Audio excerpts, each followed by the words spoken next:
ভারতের ঘরোয়া T twenty league as ট্রফিতে গতকাল মুখোমুখি হয়েছিল লাকি বিল্ডার্স অ্যান্ড ডেভেলপার ও ইয়ং একাদশ। মহারাষ্ট্রের ঔরঙ্গাবাদের গারোয়ার স্টেডিয়ামে টসে হেরে ব্যাট করতে নামা লাকি বিল্ডার্সকে উড়ন্ত সূচনা এনে দেন অধিনায়ক ইমরান প্যাটেল। ষষ্ঠ ওভারের শেষ 2 বলে 4 মেরে ওই ওপেনার দলকে এনে দেন 45 রানে। কিন্তু কে জানতো পরপর 2 বলে 4 মারা ইমরানের কাছে তখন অপেক্ষা করছিল মৃত্যু।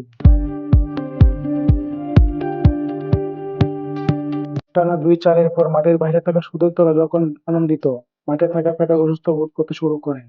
অসুস্থতা না কমায় প্যাটেল আম্পায়ারকে গিয়ে জানান তার ঘাড় ও হাতে ব্যথা করছে। ওষুধ খাওয়ার জন্য আম্পায়ারের কাছ থেকে বাইরে যাওয়ার অনুমতিও নেন।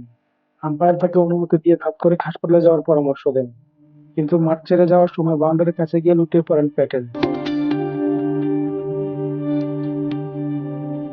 এ সময় দৌড়ে সাহায্যের জন্য এগিয়ে যান অন্য খেলোয়াড়েরা। এরপর জরুরি ভিত্তিতে প্যাটেলকে হাসপাতালে নিয়ে যাওয়া হয়।